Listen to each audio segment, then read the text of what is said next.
I sat at my dining table with a folder of documents stacked neatly in front of me, the edges carefully smoothed down as if tidiness could calm the storm I felt building inside.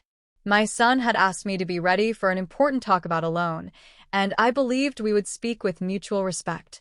I even wore my best blouse, the one I saved for family dinners, because I wanted this to feel like more than business. It was supposed to be a conversation rooted in trust, but already something about the silence in the room felt wrong. Before I continue, let me just say this is only the beginning of my story about money, family, and dignity. Tell me in the comments where you're watching from. I want to know how far this story reaches. And while you're here, subscribe now, because I release new true-life stories every week that you will not want to miss. The door opened, and instead of calm discussion, my daughter-in-law's voice sliced through the air. "It's just a $500,000 loan in your name." My son looked down at his shoes. In that instant, my heart sank. This wasn't about paperwork at all. So, let's get into what happened after that moment when her voice struck me like a slap I never saw coming. I had expected resistance, maybe some tension, but not outright dismissal of my worth. I sat frozen for a moment, my hand resting on the folder of papers. My son stood nearby, shifting uncomfortably as if his shoes suddenly weighed 100 pounds. His silence cut deeper than her words. Silence always carries more truth than shouting. I tried to swallow the lump rising in my throat, forcing myself to sound calm. I asked her to repeat herself, hoping I had misheard. She leaned against the wall with her arms folded, eyes sharp, and repeated it with the same careless tone. "It's just a $500,000 loan in your name." The words rang in my ears, each one heavier than the last. My son kept staring at the floor. That was the part that broke me most. I reminded myself to breathe. My entire life, I had been careful with money. I came from a generation where every bill mattered, where people saved coins in jars on the counter, where debt was avoided unless survival demanded it. A loan that size wasn't just anything. It was enough to risk a home, to erase a lifetime of effort, to tie my future into a chain I might never break. I asked them why my name had to be attached at all. My daughter-in-law gave a short laugh and said, "Because the bank trusts people your age more. You've got stability." Stability. That word stung. I had built stability out of sleepless nights and long shifts, out of walking home in the rain when I couldn't afford bus fare. Stability wasn't a favor handed down by chance. It was carved into me by necessity. And now, to her, it was a tool, something she could borrow without asking, something she could dismiss as just. My son finally looked up, and for a moment, I thought he would speak in my defense. But he only muttered, "It would help us a lot, Mom. We just need you to trust us." Trust. I nearly laughed. I had trusted him from the day I first placed him in his crib. I had trusted him when he moved away for college, when he married her, when he promised he would call more often. And now, here I was being asked to extend my trust again, but in exchange for what? For silence? For being erased from my own decision? The room was tense. I pushed the folder toward them and said I needed more time to think. My daughter-in-law sighed loudly, like I was inconveniencing her, and muttered something under her breath that I chose not to acknowledge. I could feel my cheeks warming, not from embarrassment but from the pressure building in my chest. I excused myself and walked out to the porch to clear my head. Outside, the evening air was cooler, calmer, like the world was reminding me to slow down. I sat on the old wooden bench, the one my husband and I had bought years ago at a yard sale.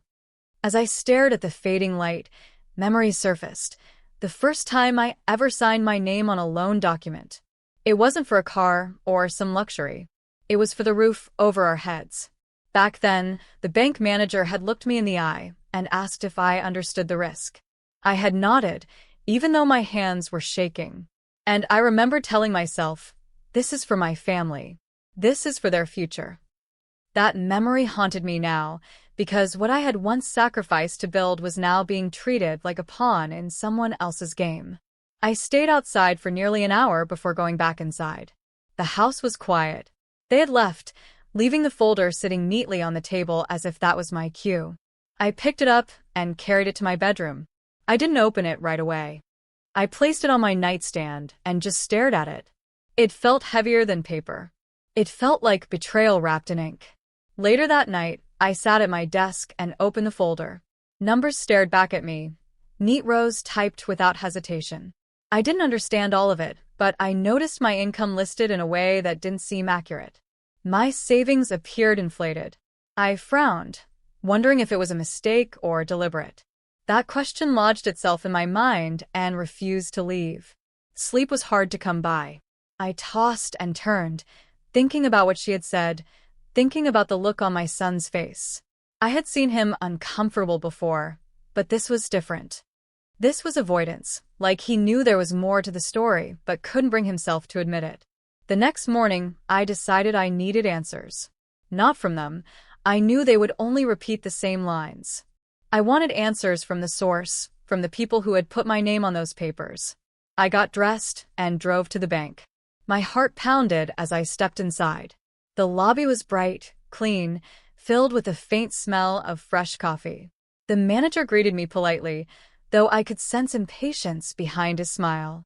He slid the documents across the desk and began explaining them as if I had already agreed. I listened quietly, nodding here and there, but my mind was racing. Something didn't add up.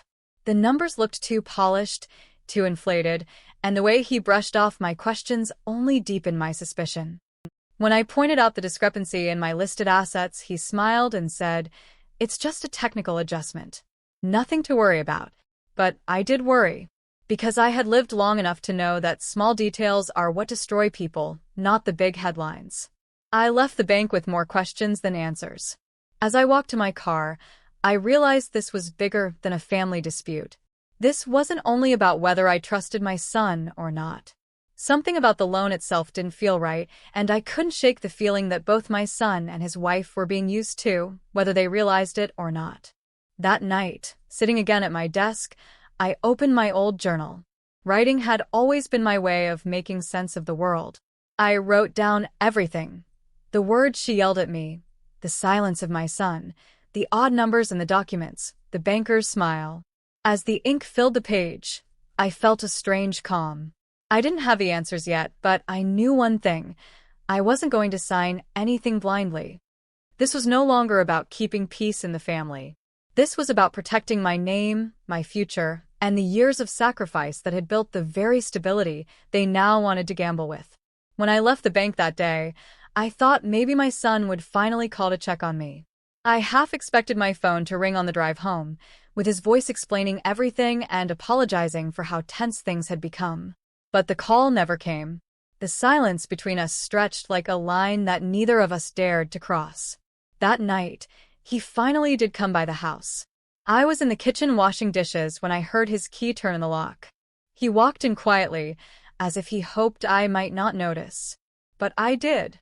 I always notice. He placed his jacket on the chair and stood awkwardly, watching me from the doorway. "I know you're upset," he started, his voice lower than usual. I dried my hands and turned to face him. Upset doesn't quite cover it. He looked down, just as he had the night before. It was becoming a habit with him, avoiding my eyes. "It's just paperwork, Mom. You don't need to overthink it." That word again, just. The same word his wife had used. The word that made my skin crawl. I asked him why they needed my name, why their own wasn't enough. He hesitated before answering, and that hesitation told me everything. "The bank won't approve it unless someone like you is attached," he admitted. "Your record, your age, your credit history, it makes things easier." Easier. For them, maybe. For me, it meant risking the very foundation I had spent decades building. I asked him if he even realized what it would mean for me if something went wrong. He shifted uncomfortably and muttered, "Nothing will go wrong. We'll handle it." I couldn't stop myself. "That's what your wife said." And she said it as if my life is just a signature on a line. His shoulders stiffened. He didn't defend her words, but he didn't disagree either. His silence spoke louder than anything else. I tried to remind him of the sacrifices I had made for him, not to guilt him, but to help him remember that nothing in life comes without cost. I told him about the nights I skipped dinner so he could eat, about the weekends I worked double shifts so he could have new shoes for school. I told him how I once walked home in the rain because I didn't have money for bus fare after paying his tuition installment. He shifted again, uncomfortable. "I know, Mom," he said softly. "You did a lot. But this is different." Different. That word lingered. To him, my past sacrifices were already settled, done, boxed away like old photographs. But to me, they were living proof that every choice I made carried weight, and this one was no different. We stood in silence for a moment. I searched his face for some trace of the boy I raised, the boy who once held my hand at the fair, the boy who cried when I packed his lunch wrong. Instead, I saw a man torn between loyalty to his wife and fear of disappointing me. Finally, he said, "Just think about it. Please. We need you on this." Then he left, his words hanging in the air long after the door closed.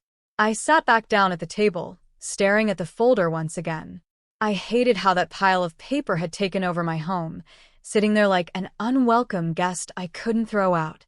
I poured myself a cup of tea and tried to calm my thoughts. But the unease wouldn't leave. The next morning, my daughter-in-law called. She didn't ask how I was doing. She didn't even greet me politely. Her voice was sharp, impatient. "Have you made up your mind?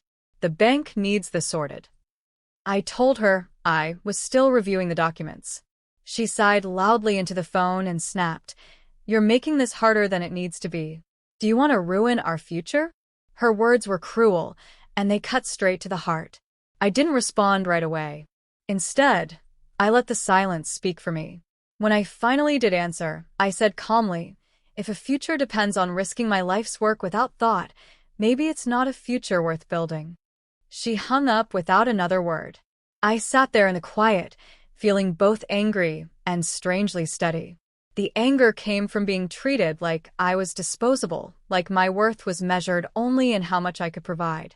The steadiness came from knowing that, for once, I wasn't going to fold under pressure. Later that afternoon, I pulled out an old photo album. I flipped through pictures of my son's childhood, his first bicycle, his school plays, his graduation. Each photo was a reminder of why I had worked so hard all those years. I realized something then. The love I gave him wasn't meant to buy obedience or gratitude. It was meant to give him wings. But wings don't mean I have to clip my own. That night, I wrote in my journal again. I wrote about the look in his eyes when he asked me to trust him. I wrote about the numbers on those papers that didn't add up. And I wrote about the bank manager's smile, the one that felt like he was in a hurry to sweep details under the rug. The more I wrote, the clearer it became. This wasn't just about my son and his wife. This was about something bigger. Something in those documents wasn't right. And if I didn't dig deeper, I might lose everything I had worked for. I decided I needed help. Not from them and not from the bank. I needed someone who understood these things better than I did, someone who could tell me if my instincts were right. I thought of an old friend, a man I used to work with years ago who had gone on to work in finance. He had retired recently, but he still kept sharp. I made a note to call him the next day. That night, as I closed my journal, I whispered to myself, "This isn't over." And for the first time since the argument began, I felt a small spark of strength return. The next morning, I picked up the phone and dialed the number of my old friend. His name was Leonard, and we had worked together at a community center years ago. Back then, he was the one who handled budgets and paperwork while I ran programs and kept things moving. We had always respected each other, and I trusted his sharp eye. He answered on the second ring, his voice warm but a little surprised to hear from me after so long. I explained the situation slowly, careful not to sound panicked, but honest about my concerns. He listened quietly, not interrupting, only clearing his throat now and then. When I finished, he said, "Bring me the papers. I'll look at them." His tone carried no judgment, just a matter-of-fact steadiness that eased some of the weight pressing on my chest. That afternoon, I drove to his house with a folder tucked under my arm. He welcomed me inside, poured us both a cup of coffee, and cleared a space at his dining table. He spread the documents out carefully, scanning each page with the practiced eyes of someone who had seen hundreds of contracts in his life. At first, he only hummed and scribbled notes on a pad beside him. I sat across from him, my hands folded tightly in my lap. After several minutes, he leaned back in his chair. "You're right to be cautious," he said. "Something here doesn't line up." My stomach turned. I asked him what he meant. He tapped a page showing my listed income and assets. "They've exaggerated your numbers. This makes you look wealthier than you are. Banks sometimes allow a little leeway, but this isn't small. This is deliberate." I felt my breath catch. "So, they lied?" He shook his head. "Not exactly. They used estimates in your favor, which gives the impression you're more than capable of covering the loan if things go wrong. That puts the risk squarely on you. If they default, the bank comes after you, not them." The words sank deep. I had suspected as much, but hearing it confirmed left me cold. Leonard kept going. "Look here," he said, pointing to a clause buried halfway down the contract. "This part says any disputes will be handled through arbitration, not court. That means you lose a lot of protection. And it's not standard for this type of loan." Asked him why the bank manager would push this so casually if the risks were this high. Leonard sighed. "Because they assume people your age won't ask too many questions. They count on trust. They count on silence." Trust. Silence. Those two words echoed everything I had just lived through with my son and his wife. I thanked Leonard for his time, and, before I left, he gave me one piece of advice. Do not sign anything until you're absolutely certain. And if they pressure you again, bring someone with you who can back you up. Sometimes just knowing you're not alone changes everything. On the drive home, my hands tightened on the steering wheel. I felt both angry and strangely steady. Angry that my own family could dismiss me so easily, and steady because I now knew the truth. This wasn't about me being stubborn or dramatic. This was about survival. When I got home, the phone was already ringing. It was my daughter-in-law again. Her voice carried the same impatience as before. "Did you sign yet? The bank is waiting." I told her no. She huffed, muttering about delays and lost opportunities. I stayed calm, repeating that I needed time. She snapped. "You're being selfish. Do you want us to struggle?" I nearly laughed at that. For years I had struggled quietly so they could live comfortably. I had done without so my son could have more. And now, being cautious with $500,000 was called selfish. After the call ended, I sat down at my desk and opened my journal. I wrote every detail of the conversation with Leonard, every clause he pointed out, every risk he highlighted. Putting it into words made it real, made it harder to dismiss even if they tried to push me again. That night, I barely slept. I replayed the last few days in my mind. The shouting, the silence, the dismissive smiles. I kept seeing my son's face, downcast, unable to meet my eyes. It hurt more than anything. I raised him to be honest, to respect people, especially family. And now he was standing by while his wife shouted at me like I was in the way. The next morning, I decided to confront him directly. I called and asked him to come over alone. He agreed, though I could hear hesitation in his voice. When he arrived, I greeted him with tea, just like I always had. I wanted this to feel like a conversation, not a fight. I told him everything Leonard had found in the documents. I explained how the numbers were inflated, how the clauses shifted all the risk onto me. At first, he just sat quietly, nodding slightly, like a child being lectured. But then his expression changed. His brow furrowed and he said, "That can't be right. Melissa said it was standard." Melissa. Always Melissa. I bit back my frustration and simply handed him the notes Leonard had written. "Read for yourself." He skimmed the pages, his face tightening with every line. When he finally looked up, I saw something in his eyes I hadn't seen before, doubt. "Mom," he said slowly, "are you sure?" I nodded. I've lived too long not to recognize when something feels wrong. I may not know all the technical terms, but I know when someone is trying to push me into a corner. He leaned back in his chair, rubbing his temples. For a moment, I almost felt sorry for him. He was caught between loyalty to his wife and the truth staring him in the face. But sympathy wouldn't protect me if I signed those papers.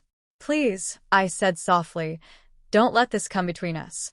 I love you, but I won't risk everything I've built for a deal that smells of lies." He didn't answer right away. He stood, pacing the room, then finally muttered, "I need to talk to her." When he left, I sat back down, exhausted but proud. For the first time in days, I felt like I had found my footing again.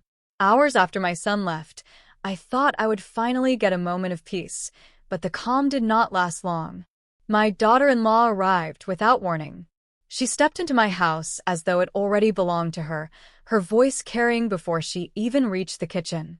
She asked me why I was making things so difficult and told me that she and my son were counting on me. Her tone was sharp, more like an order than a request. I stood by the sink, drying my hands on a towel. I told her that I had reviewed the papers again and had spoken to someone who understood these matters better than I did. I explained that there were irregularities in the documents, numbers that did not reflect the truth, and clauses that put me at risk. Instead of listening, she raised her voice, telling me that I was imagining things and that people my age often misread paperwork. The insult landed heavily, not because of her words alone, but because of the ease with which she said them. I reminded her that I had spent decades balancing household budgets, paying mortgages, and surviving challenges she could not imagine. She waved her hand dismissively and told me that things were different now, that banks had new systems, and I should just trust the process. Trust the process. I had heard that phrase too many times in my life, and it never ended well. Processes do not protect people, especially those who sign without question. I told her calmly that I would not be rushed into signing. She leaned closer, lowering her voice but not her intensity, telling me that if I cared about my son's future, I would do what was needed. She said it as though love meant blind compliance, as though care was measured only by how much I was willing to sacrifice. I let her speak, and then I simply said that love and foolishness are not the same thing. That was the moment she lost her patience. She raised her voice again, accusing me of ruining their plans, of not understanding how much this opportunity meant for them. She even claimed that my reluctance proved I never wanted them to succeed. The word struck me, but I stood my ground. I had spent a lifetime proving my love for my son, and I did not need her validation. I walked away from the argument and left her standing in the kitchen. Eventually, she stormed out, muttering as she slammed the door. That evening, my phone rang again, this time from the bank. The manager wanted to schedule another meeting to go over the paperwork. His voice was polite, but something about the way he insisted on urgency unsettled me. He said that delays could affect the approval, and he suggested that it would be best if I signed quickly. I agreed to meet but hung up feeling uneasy. The repetition of pressure from both family and the bank was no coincidence. I could not shake the thought that perhaps the manager was more involved than he pretended. The next day, I returned to the bank. I carried the folder and Leonard's notes with me. The manager greeted me with the same polished smile, pulling out the forms as though nothing had been questioned. He repeated the line about technical adjustments and called them harmless. I asked him directly why my income and assets had been listed inaccurately. He glanced at the papers, cleared his throat, and told me it was standard practice to round figures. The explanation did not convince me. I pressed further, asking why the arbitration clause had been inserted. He shifted in his chair, avoiding my eyes, and told me it was part of a new policy. I leaned back, letting him talk, but my mind was running through everything Leonard had explained. I realized then that the problem was not just my family's insistence. The bank had reasons to push this loan forward, reasons that went beyond my son and his wife. I remembered Leonard's words, "They count on silence." Leaving the office, I felt a surge of determination. The pressure from my daughter-in-law now looked like only one piece of a larger picture. This was not only about her ambition or my son's weakness. There was something in the way the bank handled this loan that deserved closer attention. When I got home, I wrote everything down in my journal again. I described her visit, her accusations, the way she raised her voice, and how the manager had brushed aside my concerns. I added a note to myself. Silence is what they expect, but silence is not what I will give them. Later that night, my son called. His voice was strained. He told me that his wife was upset, that I had embarrassed her by refusing to cooperate. I reminded him that embarrassment is not the same as risk and that he needed to understand the difference. He sighed heavily and said he did not know what to do anymore.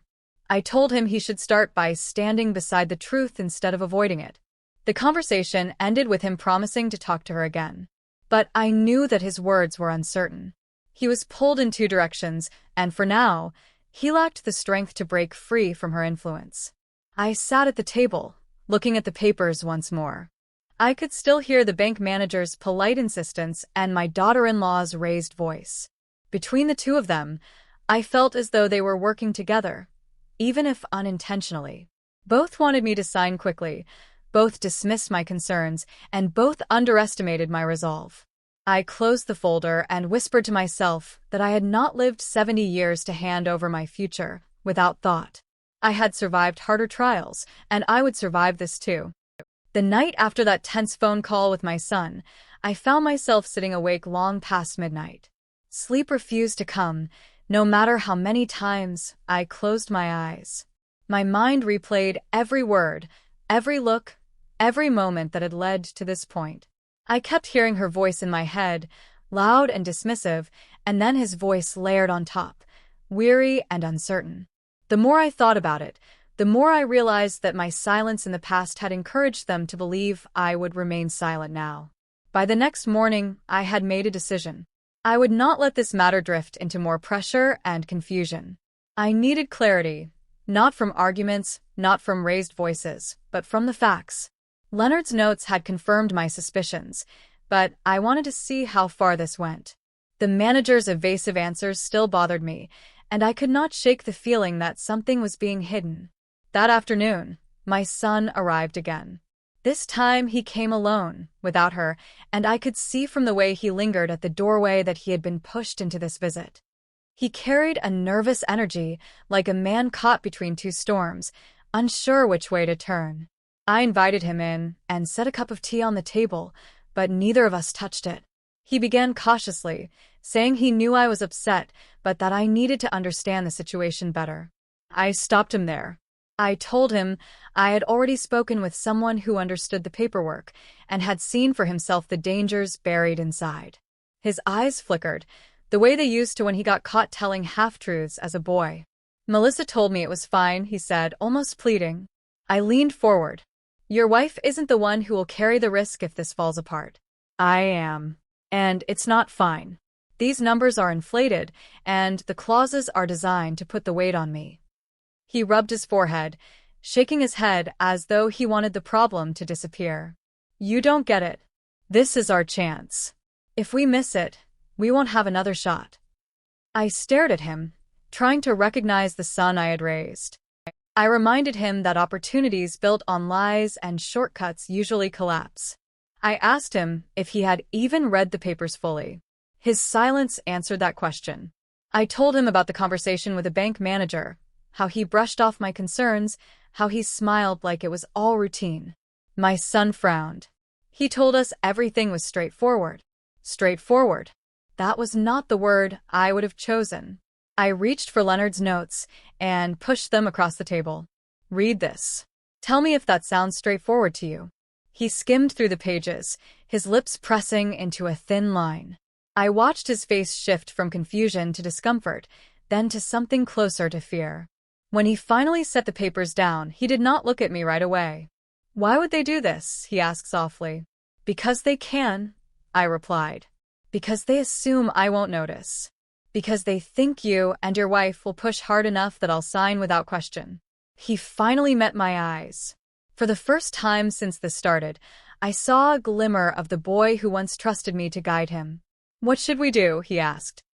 I did not say what I was truly thinking, that he should have asked that question long before dragging me into this. Instead, I said, we start by not rushing. And you need to stop letting her speak for you in matters this serious. If you want this to be your decision, then take responsibility for it. He looked torn. I could almost see the battle inside him, the pull of his wife's insistence against the pull of the truth staring at him. He stood and paced the room, just as he had done days before. Finally, he muttered, she's not going to like this. She doesn't have to like it, I answered. She only has to accept it. He left not long after, still unsettled, but I noticed he did not argue the way he had before. He carried Leonard's notes with him, which gave me a sliver of hope. That evening, I thought about how strange it was that I had spent my whole life teaching him about responsibility, and now I was forced to remind him again, when he was a grown man. I remembered the times I taught him how to save money in a small jar, how I explained that debt was not free, that every borrowed dollar came with a cost. Somewhere along the way, those lessons had been overshadowed by convenience and pressure. The phone rang later that night. It was the bank manager again. His tone was polite, but I could hear urgency beneath it. He asked if I was ready to move forward, saying delays could complicate the approval. I told him firmly that I was not ready, and I would not be signing until I was satisfied. There was a pause on the line, longer than necessary, before he replied with forced politeness. "Of course, take your time," he said. But the way he said it made my stomach tighten. He was not pleased. After I hung up, I sat quietly for a long time. My instincts told me this was no ordinary loan. The bank had something at stake, and the way they leaned on me suggested they needed my name more than they wanted to admit. I opened my journal again and wrote every detail: my son's hesitant questions, his shifting tone, the bank manager's call. Writing it down made the picture clearer. This was no longer just about family tension. It was about control, about who held the pen, and who would bear the consequences. As I closed the book, I whispered to myself, "They expect me to bend, but I won't."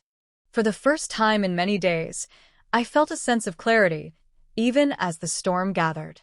The following weekend, I thought things might settle after my son took Leonard's notes with him.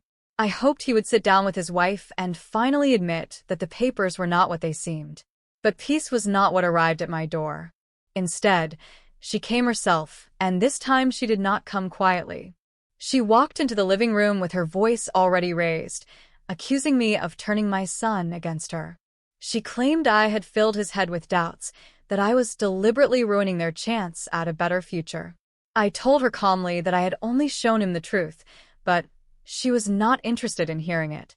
Her words poured out quickly, each one sharper than the last. She called me selfish, ungrateful, and even suggested that I was jealous of their plans.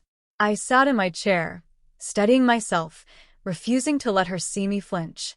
For years, I had handled harder struggles than a shouting match. I told her firmly that protecting myself was not selfishness. It was responsibility. The argument escalated until my son appeared at the doorway, his face pale and his hands shoved deep into his pockets. He tried to quiet her, but she pushed past his voice. She accused him of being weak for listening to me. The sight of my own son standing there, unable to defend either himself or me, cut deeper than her insults. After nearly half an hour of raised voices, she finally stormed out, slamming the door so hard the picture frames rattled on the wall. My son stayed behind, silent, his eyes darting around the room, but never settling on me. I asked him if he had even read Leonard's notes in detail. He nodded slowly but said, "It's complicated. She's not going to stop pushing." That night I realized something. This fight was no longer contained within my home or between us privately. If she was willing to storm in and shout like that, she would be willing to spread her story anywhere. And she did. Over the next few days, I started hearing from relatives and neighbors. One cousin called to ask if it was true that I was refusing to help my own son in his time of need. A neighbor stopped me in the yard and said they had heard I was blocking my son and daughter-in-law from a great investment. The words carried judgment, though politely phrased. I knew exactly where these whispers were coming from. Instead of shrinking, I decided to hold my ground. When people asked, I told them simply that I was protecting myself. I did not need to justify every detail, but I refused to let her version of events stand as the only truth. Meanwhile, the bank called again. The manager wanted another appointment, this time sounding more insistent than before. His tone was polite on the surface, but the urgency underneath was clear. He mentioned deadlines, opportunities closing, and the need to move quickly. I agreed to meet, but on my own terms. I told him I would be bringing someone with me. There was a pause on the other end, than a forced agreement. The next day, I called Leonard and asked if he would accompany me. He did not hesitate.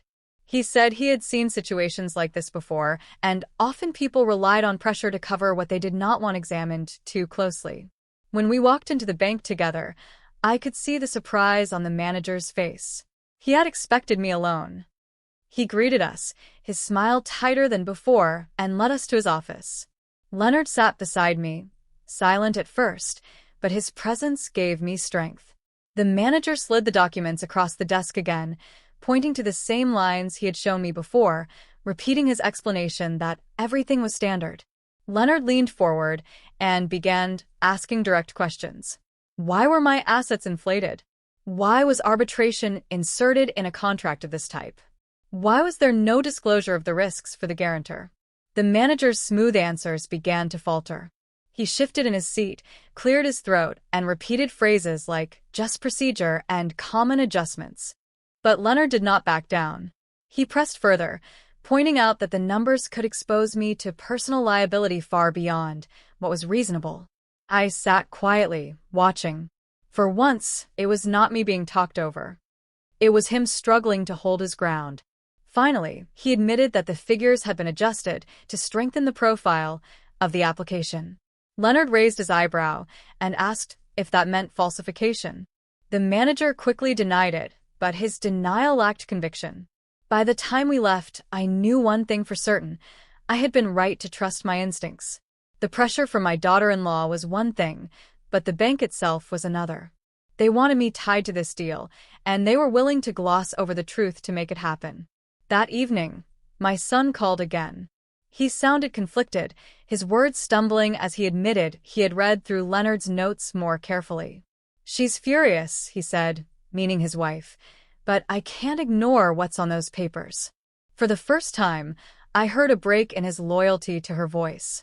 It gave me a measure of hope, but I knew the battle was far from finished. I closed the day by writing everything down once more. Her shouting, the neighbors' whispers, the bank manager's cracks under questioning. As I set down my pen, I whispered again the words that had become my anchor. Silence is what they expect, but silence is not what I will give them. After the meeting with Leonard at my side, I thought maybe the pressure would ease. I had seen the cracks in the manager's explanations, and I knew he had not expected anyone to challenge him so directly. But instead of retreating, the calls increased. The bank left messages on my phone reminding me of deadlines. My daughter-in-law showed up again, this time not yelling, but trying another tactic. She spoke sweetly, telling me how much she admired my strength and how proud my son would be if I helped them. I listened, but said nothing. I had lived long enough to know when words were bait. That same evening, my son visited again. He carried a different tone than before. He admitted he had read every note Leonard had written and that he could not deny the risks. He even admitted that his wife had pressured him to ignore those concerns. I watched him as he spoke, his shoulders hunched, his voice lower than I remembered. For the first time in weeks, I saw him looking more like the boy I raised, hesitant, unsure, but not blind. "I don't know what to do," he said finally.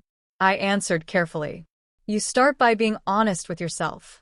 Do you want this deal, or do you just want peace with her?" He didn't respond right away. Instead, he looked out the window, avoiding my eyes once again. But his silence told me everything I needed to know. The following morning, Leonard called me. He said he had been thinking about the bank manager's evasive answers. "Something isn't right there," he said. "The way he pushed arbitration into the contract, the way he brushed off the numbers. I've seen this before. They're rushing it for a reason." I asked him what reason that could be.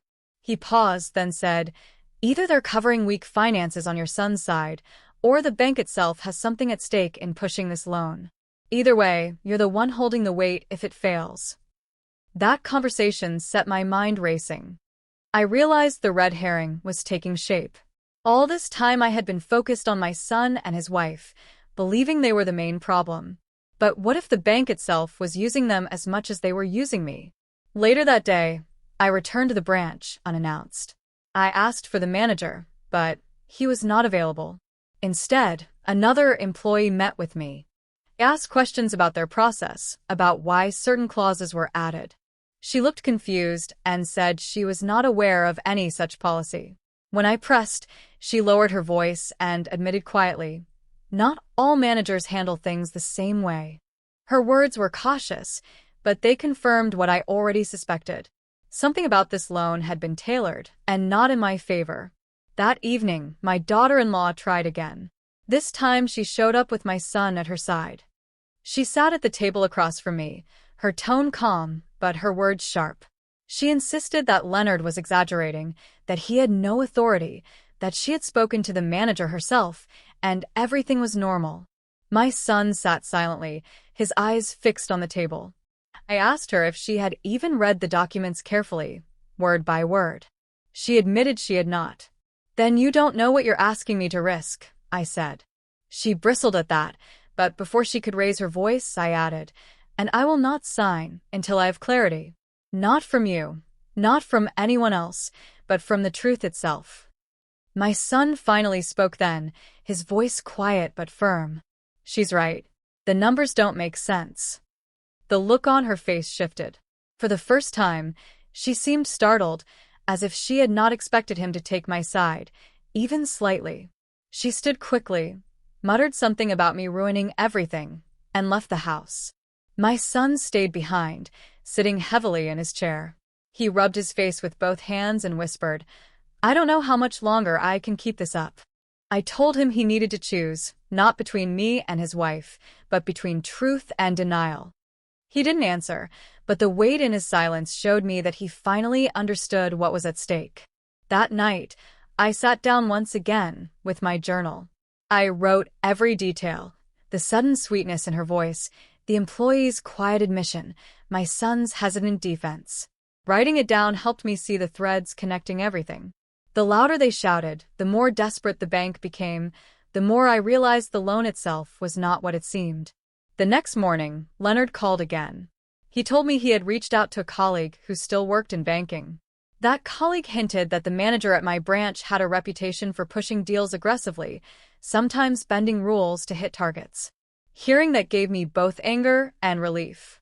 Anger because I had nearly been caught in it, relief because my instincts had been right. I decided then that the next time I sat across from that manager, I would not go quietly. If they wanted me tied to this loan, they would have to answer every question directly. By the time the next appointment with the bank arrived, I felt more prepared than ever. I had Leonard's notes, my own journal entries, and a clear memory of every evasive word the manager had used. Still, as I walked through those glass doors, I could feel the tension in my chest. This wasn't only about a loan anymore. It was about proving that I would not be pushed into silence. When I sat down across from the manager, his smile looked practiced, stretched a little too wide. He asked politely if I had brought the signed documents. I told him no, and before he could interrupt, I added that I had questions that needed answers.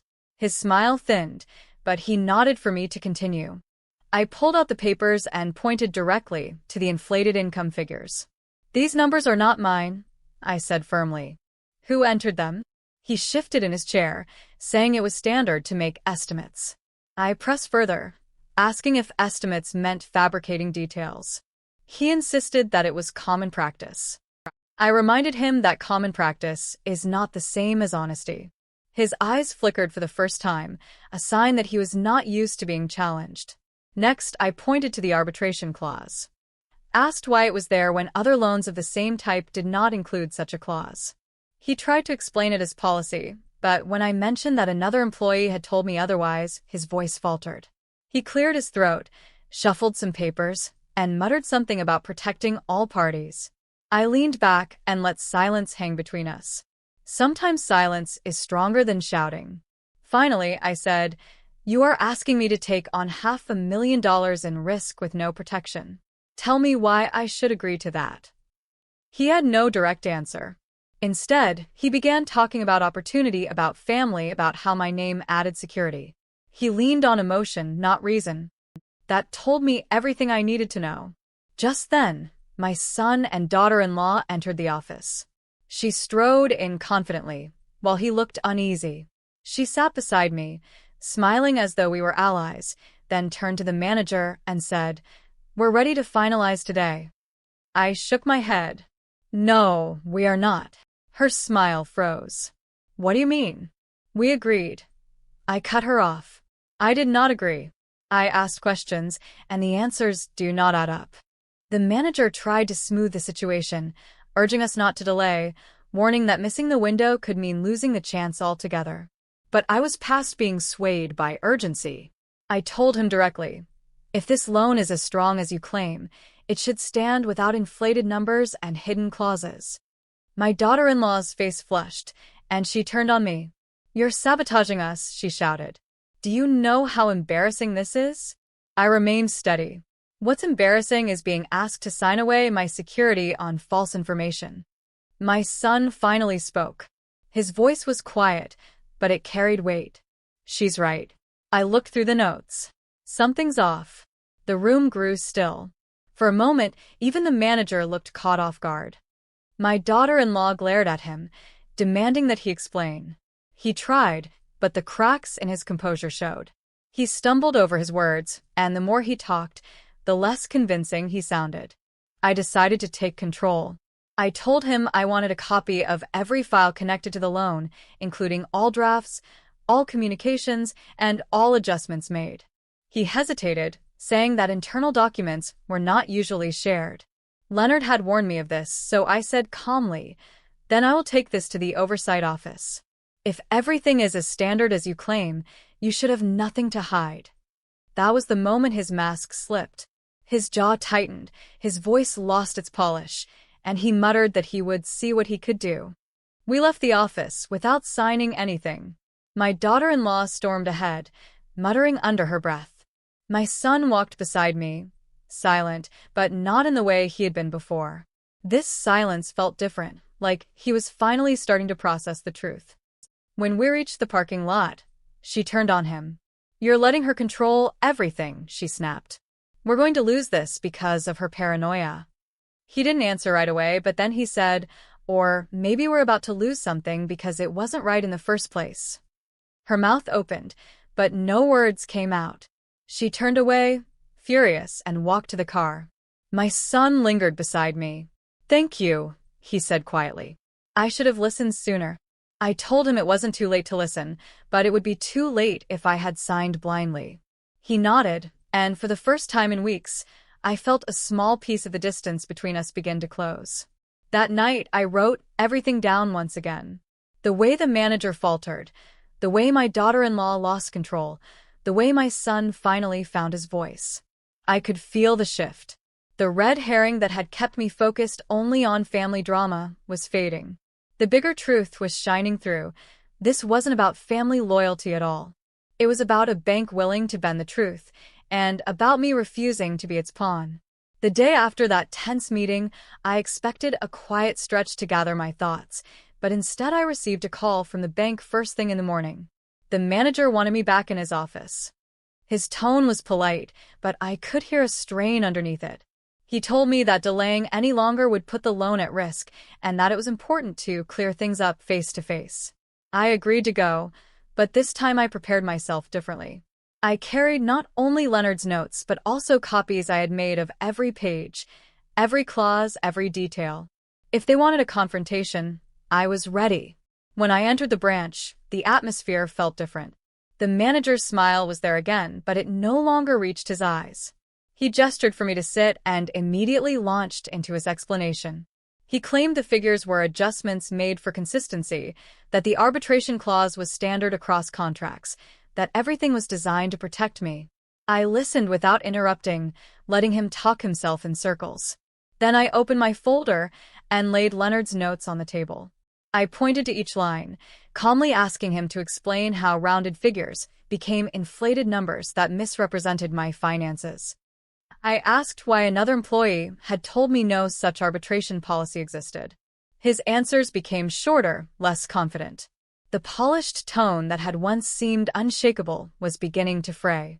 I told him clearly that I would not sign, and I demanded a full explanation of how my information had been altered without my consent. For the first time, he did not have a quick response. He looked down, shuffled papers, and finally muttered, "It must have been a clerical decision." I leaned forward and said, "Clerical mistakes don't end up buried in contracts that risk $500,000. This was not a mistake. This was a choice."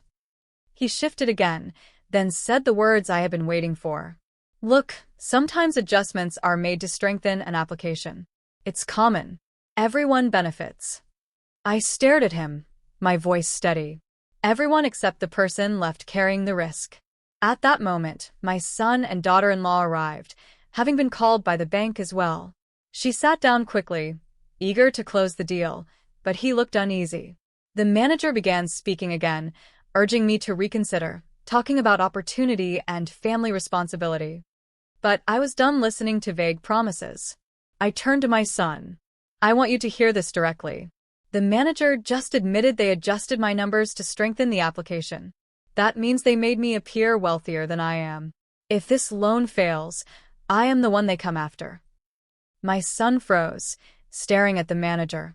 My daughter-in-law jumped in, claiming it was all just procedure, but he finally raised his hand to silence her.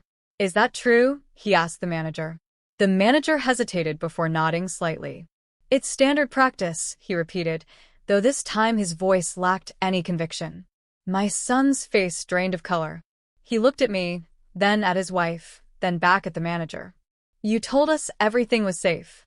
You told us there was no risk." The manager shifted uncomfortably, trying to recover, but the damage was done. The truth was out. My daughter-in-law tried to spin it again, saying, "This doesn't change anything. People do this all the time. It's just how the system works." But my son shook his head slowly. No.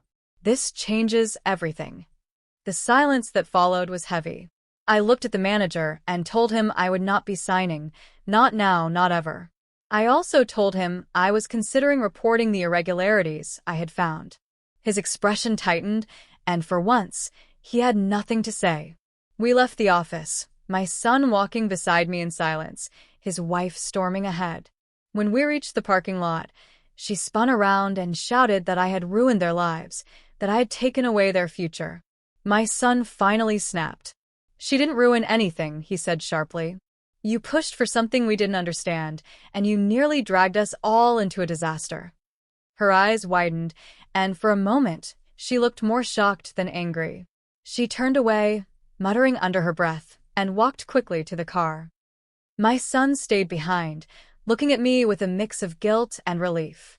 "I should have seen it sooner," he said quietly. I told him it wasn't too late to see the truth now. He nodded slowly, and for the first time in weeks, he reached out and hugged me. It was not long, but it was enough.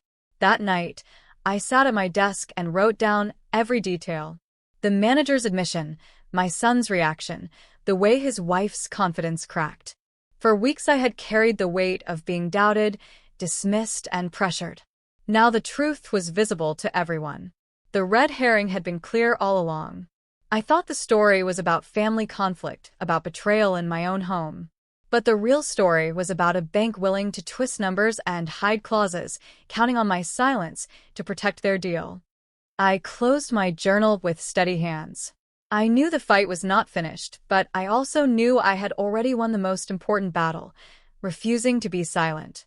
After that confrontation at the bank, I thought the matter would finally settle. I had said no. I had made it clear that my signature would never be on those papers, and even my son had finally seen the truth. But I should have known that my daughter-in-law would not accept the outcome quietly. 2 days later, she showed up at my house again. This time, she did not shout. Instead, she walked in with a cold calmness that felt heavier than yelling. She sat across from me at the kitchen table, folded her hands, and spoke in a measured voice. "You've humiliated us," she said. "You made the bank think we're fools, and you turned my husband against me." I listened without interrupting. Then I told her plainly that I had done none of those things.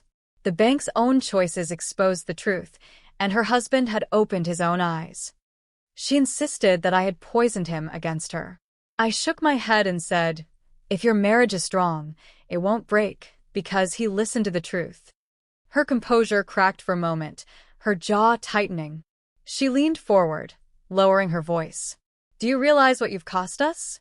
$500,000. A business. A future. I answered evenly. If that future depended on me carrying all the risk, it was never real. That was when my son entered. He had been standing outside the doorway listening. He stepped in and said, "Mom's right. We should have asked more questions before trusting the bank." His words hung in the air, like a line drawn between them.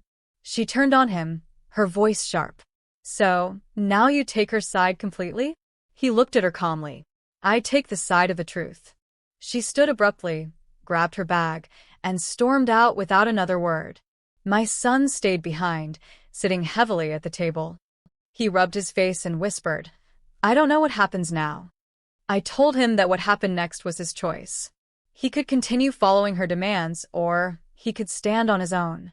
I reminded him that adulthood is not just about independence but also about accountability. He nodded slowly, not promising anything, but I could see that something had shifted in him. That evening, I received another call from the bank, but this time it was not from the manager. It was from someone higher up, a regional officer. His tone was formal, not friendly. He said they had reviewed the situation and wanted to clarify misunderstandings. He assured me that the inflated numbers were errors and that the arbitration clause had been added inadvertently. He sounded rehearsed, like a man reading from a script. I let him finish, then told him I had no interest in excuses. I said plainly that I would not sign anything, and I was considering reporting the matter. There was a pause before he spoke again, softer now, telling me he hoped I would reconsider. I ended the call without replying. Later that night, I sat at my desk and opened my journal. I wrote down the entire exchange, just as I had recorded every detail over the past weeks.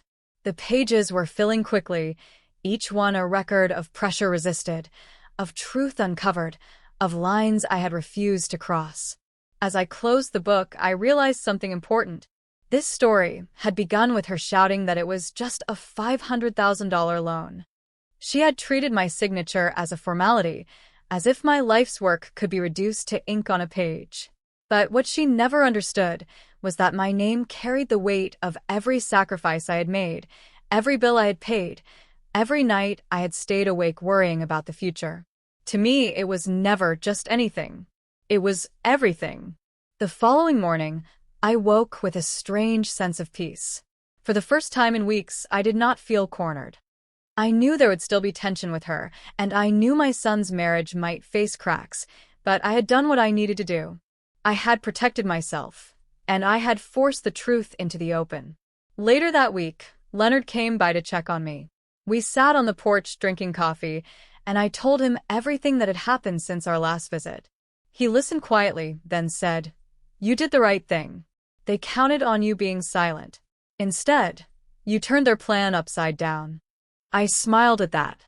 For years, I had been told that getting older meant fading into the background, that my role was to step aside and let the younger ones take over. But this time, I had shown them that age does not mean invisibility. I had shown them that I could still stand firm. When Leonard left, I sat alone for a while, thinking about what had unfolded. My son's wife might still be angry, and the bank might still hope I would change my mind, but the decision was final. My name was mine, my future was mine, and no one would gamble it away. That night, I opened my journal one last time for this chapter of my life. I wrote a simple sentence. They thought my silence would be their weapon, but it became my shield. Then I closed the book, feeling lighter than I had in weeks. Looking back, I realized this entire journey was never really about a loan, a signature, or even a bank manager's polished words. It was about dignity. For years, I put my head down, worked hard, and trusted that my sacrifices would speak louder than anything else. But this experience taught me that if you don't speak for yourself, someone else will rewrite your story, and not in your favor. My daughter-in-law saw me as a line on a contract. The bank saw me as leverage for their gain. Even my son, who I loved dearly, was too afraid to stand up to the pressure around him. But in the end, I discovered that silence is not strength when it protects lies. True strength is saying no when everyone expects you to fold. And here's what matters most. Age doesn't erase your voice. If anything, it sharpens it. I proved to myself, to my family, and to that bank manager that I was not someone to be pushed aside. I was, and still am, the keeper of my own future. Standing up for yourself in that bank office taught me one thing: the people closest to you can sometimes underestimate your worth until the truth forces its way out. And believe me, this wasn't the first time I had to face that lesson. There was another moment, far more painful, when my own son told me not to show up at dinner because I would embarrass his wife. What he didn't realize was that the place they chose to eat still carried my name. If you think this story was shocking, wait until you hear that one.